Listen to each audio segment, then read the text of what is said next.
Hi all, welcome to Tejaswini Naina vlogs. ಇಷ್ಟು ದಿನ ನಾನು ಮಿನಿ ವ್ಲಾಗ್ಸ್ ಆಗಿರ್ಬೋದು, ಶಾರ್ಟ್ ವಿಡಿಯೋಸ್ ಆಗಿರ್ಬೋದು ಇಷ್ಟೇ ಮಾಡ್ಕೊಂಡಿದ್ದೆ. ಬಟ್ ಇವಾಗ ಲಾಂಗ್ ವಿಡಿಯೋಸ್ ಸಹ ಮಾಡೋಣ ಅಂತ ಅಂದ್ಕೊಂಡಿದ್ದೀನಿ. ಇದು ಶನಿವಾರದ ದಿನದ ವ್ಲಾಗ್ ಆಗಿರುತ್ತೆ. ಬೆಳಗ್ಗೆ ಎದ್ದ ತಕ್ಷಣ ನಾನು ಮಾಡೋ ಕೆಲಸನೇ ಬಾಗಿಲು ತೊಳೆದು ರಂಗೋಲಿ ಇಟ್ಟು ಗಿಡಗಳಿಗೆಲ್ಲ ನೀರು ಹಾಕೋದು. ಇವತ್ತಿನ ರಂಗೋಲಿ ಹೇಗಿದೆ ಅಂತ ಅಂದ್ಬಿಟ್ಟು ನೋಡ್ಕೊಂಡು ಬರೋಣ ಬನ್ನಿ. मातः समस्त जगदां मधुकैटभारे वक्षो विहारिणि मनोहर दिव्यमूर्ते श्रीस्वामि निःश्रित जनप्रिय दानशीले श्रीवेङ्कटेश दयिते तव सुप्रभातम्। मातः समस्त जगदां मधुकैटभारे वक्षो विहारिणि मनोहर दिव्यमूर्ते श्रीस्वामि निःश्रित जनप्रिय दानशीले श्रीवेङ्कटेश दयिते तव सुप्रभातम्। तव सुप्रभातमरविन्दलोचने भवतु प्रसन्नमुखचन्द्रमण्डले विधिशङ्करेन्द्रवनिताभिरर्चिते वृषशैलनाथ दयिते दयानिधे। ಈ ಒಂದು ರಂಗೋಲಿ ನಿಮ್ಗೆ ಇಷ್ಟ ಆಗಿದ್ರೆ ಲೈಕ್ ಮಾಡಿ ಮತ್ತು ಕಮೆಂಟ್ನಲ್ಲಿ ತಿಳಿಸಿ.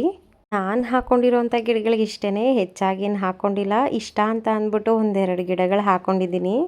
ಬಾಗಿಲಿಗೆ ಭತ್ತದ ತೋರಣ ಹಾಕಿದ್ದೀನಿ. ನೋಡಿ ಗುಬ್ಬಚ್ಚಿ ಮರಿಗಳೆಲ್ಲ ಹೇಗೆ ಬಂದು ತಿಂತಿದ್ದಾವೆ ಅಂತ ಅಂದ್ಬಿಟ್ಟು. ನಾನಂತೂ ಓಡ್ಸೋದಕ್ಕೆ ಹೋಗಲ್ಲ, ತಿನ್ಕೊಂಡು ಹೋಗ್ಲಿ ಅಂತಲೇ ಬಿಟ್ಬಿಟ್ಟಿದ್ದೀನಿ. ಎಷ್ಟಿತ್ತು ಅಂದರೆ ಅದ್ರ ತುಂಬ ಭತ್ತಗಳೇ ಇದ್ದಿದ್ದು ಎಲ್ಲ ತಿಂದು ಹೀಗೆ ಖಾಲಿ ಮಾಡಿದ್ದಾವೆ. ಸೈಡಲ್ಲಿ ಅಕ್ಕಿ ಇಟ್ಟರು ಸಹ ತಿನ್ನೋದಿಲ್ಲ, ಅವು ಭತ್ತನೇ ತಿಂತವೆ. ಏನೂ ಮಾಡೋದಕ್ಕಾಗಲ್ಲ, ತಿನ್ನಲಿ ಅಂತಲೇ ಬಿಟ್ಬಿಟ್ಟಿದ್ದೀನಿ.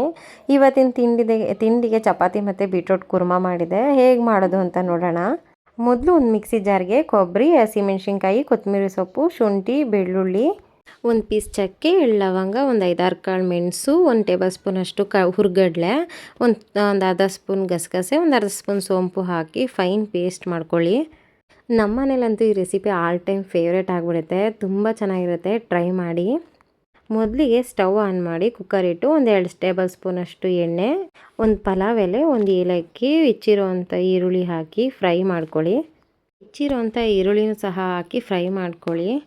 ಏನು ಜಾಸ್ತಿ ಇಂಗ್ರೀಡಿಯೆಂಟ್ಸ್ ಏನು ಬೇಕಾಗಿಲ್ಲ, ಸಿಂಪಲ್ ಆಗಿರುತ್ತೆ. ಬಟ್ ಟೇಸ್ಟ್ ಮಾತ್ರ ಸಖತ್ತಾಗಿರುತ್ತೆ. ನಮ್ಮ ಅತ್ತೆ ತಿಂದ್ಬಿಟ್ಟು ಹೋಟೆಲ್ಗಿಂತ ತುಂಬ ಚೆನ್ನಾಗಿದೆ ನೀನು ಮಾಡಿರೋ ರೆಸಿಪಿ ಅಂತಿದ್ರು. ಈರುಳ್ಳಿ ಫ್ರೈ ಆದಮೇಲೆ ಹೆಚ್ಚಿಟ್ಕೊಂಡಿರೋವಂಥ ಬೀಟ್ರೋಟು, ನಾನಿಲ್ಲಿ ಹಸಿ ಬಟಾಣಿ ತೊಗೊಂಡಿದ್ದೀನಿ. ಬೇಕು ಅಂತಂದರೆ ಒಣ ಬಟಾಣಿ ಸಹ ನೆನೆಸಿಟ್ಟು ಹಾಕ್ಕೊಳ್ಬೋದು. ಹಸಿ ವಾಸನೆ ಹೋಗೋವರೆಗೂ ಚೆನ್ನಾಗಿ ಹುರ್ಕೋಬೋದು. ಬೀಟ್ರೋಟ್ ಬದಲಿಗೆ ತರಕಾರಿಗಳು ಸಹ ಹಾಕ್ಕೊಂಡು ಮಾಡಿಕೊಂಡ್ರೆ ಇನ್ನೂ ಚೆನ್ನಾಗಿರುತ್ತೆ. ಆ ರೆಸಿಪಿನೂ ಸಹ ಶೇರ್ ಮಾಡ್ತೀನಿ. ಇವೆರಡು ಫ್ರೈ ಆದಮೇಲೆ ರುಚಿಗೆ ತಕ್ಕಷ್ಟು ಉಪ್ಪನ್ನು ಸಹ ಹಾಕಿ ಫ್ರೈ ಮಾಡ್ಕೋಬೇಕು. ಬೀಟ್ರೋಟ್ ಪಲ್ಯ ತಿನ್ನಲ್ಲ ಅನ್ನೋರಿಗೆ ಈ ರೀತಿ ಬೀಟ್ರೋಟ್ ಗ್ರೇವಿ ಮಾಡಿಕೊಡಿ, ತುಂಬ ಇಷ್ಟಪಟ್ಕೊಂಡು ತಿಂತಾರೆ. ಇದು ಸ್ವಲ್ಪ ಫ್ರೈ ಆದಮೇಲೆ ರುಬ್ಬಿಟ್ಕೊಂಡಿರೋವಂಥ ಮಸಾಲೆನೂ ಸಹ ಹಾಕಿ ಹಸಿ ವಾಸನೆ ಹೋಗೋವರೆಗೂ ಚೆನ್ನಾಗಿ ಫ್ರೈ ಮಾಡಬೇಕು. ಅದು ಈ ರೀತಿ ಎಣ್ಣೆ ಎಲ್ಲ ಬಿಟ್ಕೊಂಡು ಬರೋವರೆಗೂ ಫ್ರೈ ಮಾಡ್ಕೊಳ್ಳಿ. ಹಸಿ ವಾಸನೆ ಹೋಗೋವರೆಗೂ ಫ್ರೈ ಮಾಡ್ತಾನೆ ಇರಬೇಕು. ಈಗ ಹೆಚ್ಚಿಟ್ಕೊಂಡಿರೋವಂಥ ಒಂದೇ ಒಂದು ಟೊಮೆಟೊನೂ ಸಹ ಹಾಕಿ ಫ್ರೈ ಮಾಡಿಕೊಂಡು ಕನ್ಸಿಸ್ಟೆನ್ಸಿ ನೋಡಿಕೊಂಡು ಇದಕ್ಕೆ ನೀರು ಹಾಕ್ಕೊಳ್ಳಿ. ನನಗಂತೂ ಡೈಲಿ ಏನಾದರೂ ಒಂದು ವೆರೈಟಿ ಅಡುಗೆ ಮಾಡೋದಕ್ಕಂತೂ ತುಂಬ ಅಂದರೆ ತುಂಬ ಇಷ್ಟ. ಬೀಟ್ರೋಟ್ ಎಲ್ಲ ಸಾಫ್ಟಾಗಿ ಒಂದು 80% ಬೇಯೋವರೆಗೂ ಹಾಗೇ ಬೇಯಿಸ್ಕೋಬೇಕು. ನೋಡಿ ಕಲರ್ ಎಲ್ಲ ಹೇಗೆ ಬಿಟ್ಕೊಂಡು ಬರ್ತಿದೆ ಅಂತ ಅಂದ್ಬಿಟ್ಟು. ಕಲರ್ ಮಾತ್ರ ಅಲ್ಲ, ರುಚಿ ಕೂಡ ಹಾಗೆ ತುಂಬ ಚೆನ್ನಾಗಿರುತ್ತೆ.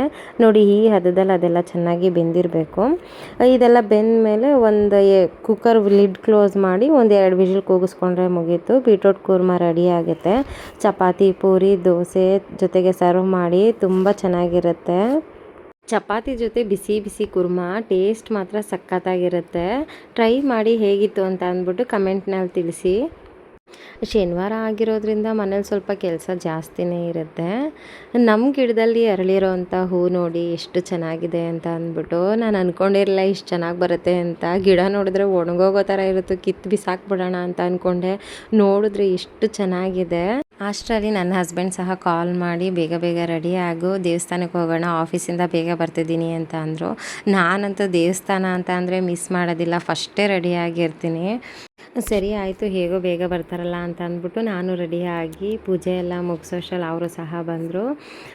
ಶನಿವಾರ ಬಂತು ಅಂದರೆ ಸಾಕು ಮನೆಯಲ್ಲೆಲ್ಲ ಪೂಜೆ ಮುಗಿಸ್ಕೊಂಡು ದೇವಸ್ಥಾನಕ್ಕೆ ಹೋಗಿ ವೆಂಕಟೇಶ್ವರನ ನೋಡಿಲ್ಲ ಅಂತ ಅಂದರೆ ನಂಗೆ ಸಮಾಧಾನನೇ ಇರೋದಿಲ್ಲ.